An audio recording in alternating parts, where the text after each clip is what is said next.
और महाराज जी एक दो बात नहीं है, और भी बड़ी विलक्षण बात है, बहुत ध्यान से सुने इस बात को।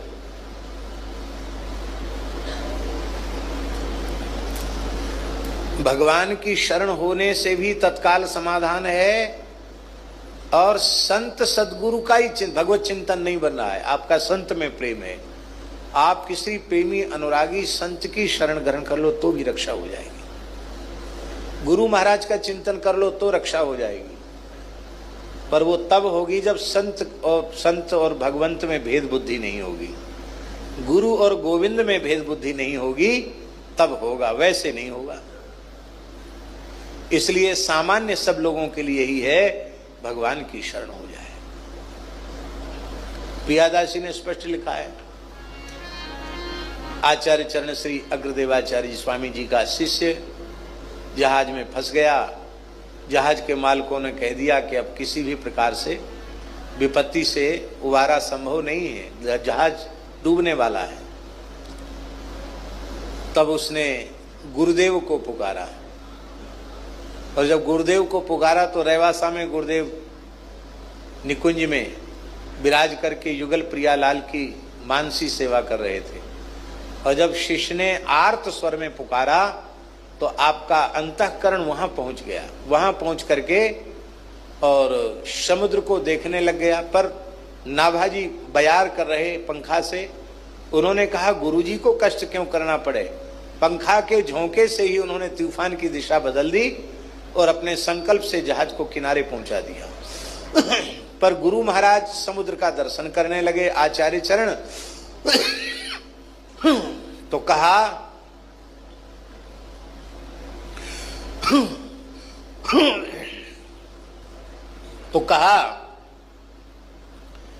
कि गुरुदेव आपकी कृपा से शरणागत की विपत्ति दूर भई। अति सुकुमार श्री जानकी नाथ जी हैं और युगल माला धारण करवे के काजे अपनो मस्तक श्री मस्तक झुकाए के विराजे हैं, झुकाए के बैठे हैं। तो उनके श्री कंठ में कष्ट है रहे होएगो, सो आप कृपा करके जल्दी माला अर्पण करें। माला तो आपने अर्पित कर दी, पर बोले कौन, मेरे भीतर प्रवेश करके कौन बोला। तो नाभाजी ने कहा, बोलो वही पाल्यो सीथ दे दे सुकुमार सो, वही बोला जिसको आपने संतों की अपनी जूठन खिला करके पाला पोसा है, वह आपका दासानुदास नारायण दास ही बोला। बोले तुम गुरु के नाभि की बात जान गए, हृदय की बात जान गए, पेट की बात जान गए, नाभाजी तुम्हारा नाम हो गया, नाभि से नाभा हो गए। शिष्य के मन की बात गुरुजी जान ले, आश्चर्य नहीं है, पर गुरुजी उस परम रस की चरम अवस्था में विराजमान होकर रसास्वादन कर रहे हैं, और उस समय उस भाव राज्य में शिष्य का प्रवेश हो जाना। इसलिए प्रियादासी ने लिखा है, अचरज भयो दयो नयो यहां लो प्रवेश भयो। अरे तू मेरे अंतर भीतर तक घुस गया, निश्चित है संतों की कृपा है। ये शरणागति की महिमा है। हमने गुरु की बात बताई, अब संत की बात बता रहे हैं। आमेर नरेश महाराजा मान सिंह और उनके छोटे भाई माधव सिंह, जो आमेर नरेश महाराज मान सिंह अकबर के प्रधान सेनापति भी थे। प्रसंगवश एक बात हम कह देना चाहते हैं, बहुत जरूरी है। मान सिंह के प्रति इतिहास में लोगों ने न्याय नहीं किया। मान सिंह के प्रति न्याय नहीं किया इतिहास में लोगों ने। उसको बताया वो मुसलमानों से मिल गए, महाराणा प्रताप के विरोधी हो गए और अपनी बहन को अकबर के साथ विवाह दिया। इस तरह से उनके स्वरूप गौरव पर और आंच आती है, इस प्रकार से जो लोग कहते हैं। पर हम आपको एक बड़ी विशेष बात बताने जा रहे हैं। मान सिंह बहुत कुशल क्षत्रिय थे, बहुत कुशल राजा थे और बड़े भक्त थे। उन्होंने अपने मन में विचार किया कि क्षत्रियों में आपसी कलह है और फूट है, ये अपने अपने वर्चस्व के लिए लड़ रहे हैं, ये राष्ट्र के लिए लड़ने वाले हैं नहीं, और प्रयास करने पर भी ये एकजुट होने वाले हैं नहीं। ऐसी स्थिति में वैदिक सनातन धर्म और संस्कृति को बचाने का उपाय क्या है? तब उन्होंने यही उपाय सोचा कि इससे मिल संधि कर लेना ठीक है। और संधि में सशर्त संधि की बृजन सिंह जी, सशर्त संधि की अकबर से, बिना शर्त नहीं। शर्त ये थी कि युद्ध में हम पूरे पराक्रम से लड़ेंगे सेना को लेकर के, उसमें विजय आपकी हो मानी जाएगी, सीमा का विस्तार आपका माना जाएगा, पर लूटा हुआ जो माल है युद्ध से, जीता हुआ माल सामग्री, वो मान सिंह की मानी जाएगी। अकबर ने स्वीकार कर लिया। क्या लाएगा लूट के? सोना चांदी ले आएगा और क्या लाएगा। और मान सिंह इतने कुशल थे कि भारतवर्ष के अनेक क्षेत्रों में लड़ने गए, जहां जहां गए वहां के प्राचीन पांडुलिपियों को वो उठा करके ले आए, प्राचीन देव प्रतिमाओं को सुरक्षित किया। तो सनातन धर्म के जो आज पांडुलिपियां प्राचीन प्राप्त हैं, इसमें मान सिंह का बहुत बड़ा योगदान है। और जयपुर में बहुत बड़ा संग्रहालय बनाया धर्मशास्त्रों का, और उन्हीं की देन है। यदि वो न होते तो गोविंद देव जी, गोपीनाथ जी, मदन मोहन जी, ये सब जो विग्रह जो बच के चले गए यहां से ब्रिज से, औरंगजेब सबको नष्ट कर देता, ये जो बच के चले गए, तो इतने विग्रहों की सुरक्षा और मुगलों के अत्याचार से इस क्षेत्र को बचा लेना, ये उनकी कुशलता थी। पर इसको लोग समझते नहीं। मान सिंह बड़े भक्त राजा थे। उनके छोटे भाई माधव सिंह थे, और माधव सिंह की पत्नी थी महारानी रत्नावती, जिनका नाभाजी ने बड़े भाव से नाम लिया है, पृथ्वीराज नृप कुल बधू भक्त भूप रत्नावती। भक्त भूप कहा उसको। तो कथा पूरी नहीं कहना रत्नावती की, कथा आप सब जानते हैं। जब रत्नावती की भक्ति प्रमाणित हो गई, क्योंकि रत्नावती को समाप्त करने के लिए नरभक्षी भूखे शेर को उनके सामने छोड़ दिया गया था, तो खवासिन ने कहा, हे महारानी जू, सिंहजू पधारे हैं। महलों की, रजवाड़ों की भाषा ही ऐसी होती, इसमें जू लगाया जाता है। सिंहजू पधारे हैं। पर रानी की वृत्ति इतनी तदाकार थी, उसने मुड़ के देखा, कहा, अहो नरसिंहजू पधारे हैं। जैसे प्रहलाद की रक्षा के लिए भगवान नरसिंह आए, साक्षात नरसिंह भगवान आ गए हैं। उनके मुंह से निकलते ही सिंह में ही नरसिंह का प्रादुर्भाव हो गया। और फिर रानी ने चरण धोए, चंदन लगाया, माला पहनाई, आरती उतारी शेर की, वो तो नरसिंह भगवान है। चरणों में प्रणाम किया तो पंजा सिर पे रख के आशीर्वाद भी दिया। अब मान सिंह और माधव सिंह दोनों महल की गोख से, झरोखे से दूरबीन लगा के देख रहे थे। आश्चर्य की बात, नरभक्षी शेर पूजा ले रहा है, आरती हो रही है, और भवनते निकसी आए मानो खंभ फारी आए। प्रियादास जी ने लिखा है, भवनते निकसी आए, कैसे बोले, मानो खंभ फारे आए, मानो खंभ फाड़ कर नृसिंह प्रकट हुए हों। और महाराज जितने चुगलखोर थे, जिन्होंने मारने का उपक्रम बताया था, षड्यंत्र रचा था, उनमें से तो एक को भी जीवित नहीं छोड़ा। और माधव सिंह को छोड़ दिया, क्योंकि वो भक्ता का सुहाग है, इसलिए छोड़ दिया माधव सिंह को। और मान सिंह को एक थप्पड़ जमाया सिंह ने, तो उनकी कुर्सी सिंहासन उलट गया, वो नीचे हो गए, सिंहासन ऊपर हो गया। मारा उनको भी नहीं, मानो ये कह दिया कि तुम ये कुर्सी पर बैठे हो ना, कि हम राजस्थान के सबसे बड़े राजा हैं या पूरे देश के सेनापति हैं, ये कुर्सी एक तमाचे की नहीं है हमारी, क्या समझ रखा है? भक्ता की शरण में आओ। भगवान नरसिंह अंतर्धान हो गए और अब भक्त वंश तो है ही है। मान सिंह माधव सिंह ने कहा, हमारे दादा परदादा पृथ्वीराज महाराज कितने भक्त थे, हम लोग कैसे विमुख पैदा हो गए, अपने कुल की बधू महारानी रत्नावती की भक्ति को पहचान न सके। ये भक्तापराध बड़ा भयंकर होता है। ठाकुर जी क्षमा नहीं करते हैं, चलो महारानी से क्षमा याचना करें। महाराज जी स्पष्ट लिखा है कि भूमि पर लौटकर जेठ लगते हैं, जेठ हैं मान सिंह जी और पति हैं माधव सिंह जी, दोनों ने भूमि पर लौटकर महारानी को साष्टांग प्रणाम किया। क्षमा करो, आप महान भक्तिमती हैं, आप हमारे अपराध को क्षमा करो। उन्होंने देखा नहीं, ठाकुर जी का श्रृंगार कर रही थी रत्नावती। खवासिन ने कहा, महाराज साहब प्रणाम कर रहे हैं। उन्होंने कहा, ये तो लाल जी का दरबार है, यहां राजा रंक का भेद नहीं है, तो सब दंडोत करते हैं, करने दो। कहा, ये रो रहे हैं, गिड़गिड़ा रहे हैं, क्षमा मांग रहे हैं, इनकी ओर एक नजर तो डाल दो। खवासिन ने कहा।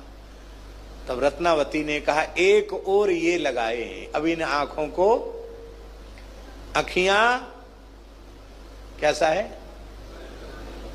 नेह भरी, कैसी है, रूप के रंग रंगी मेरी अखियां, रूप के रंग रंगी, ये रूप के रंग में अखियां रंग गई हैं। अब ये आंखें दूसरी ओर देखने वाली, आहा, जिन आंखों ने नंद नंदन को देख लिया, अब वे आंखें दूसरी ओर जाने वाली नहीं, नहीं देखा। और वो प्रणाम करके चले गए, नहीं देखा। आओ उधर बेटा, हाँ ले जाना, उधर उधर ले जाना, उधर धनंजय माता जी को ले जाओ उनको।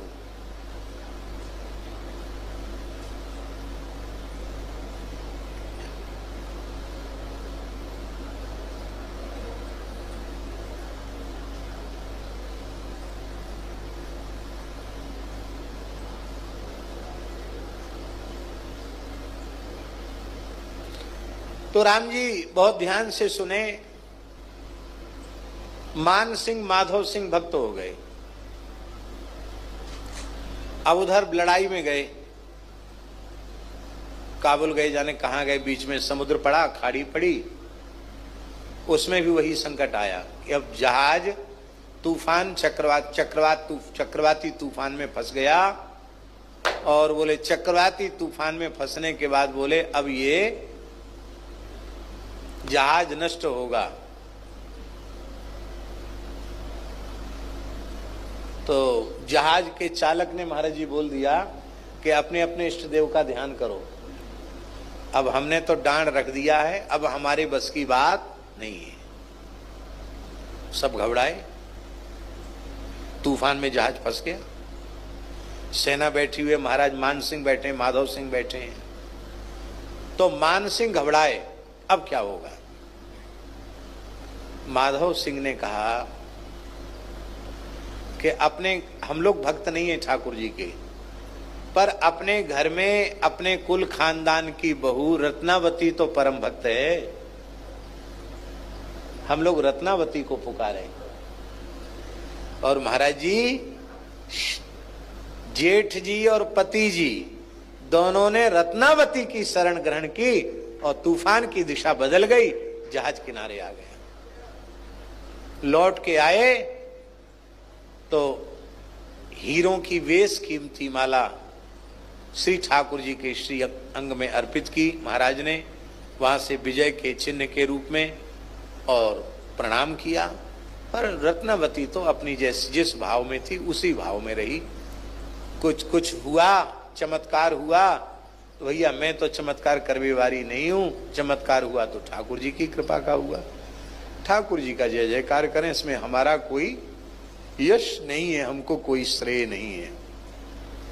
कहने का आशय है कि संकट पड़ने पर भगवान को, गुरु को, संत को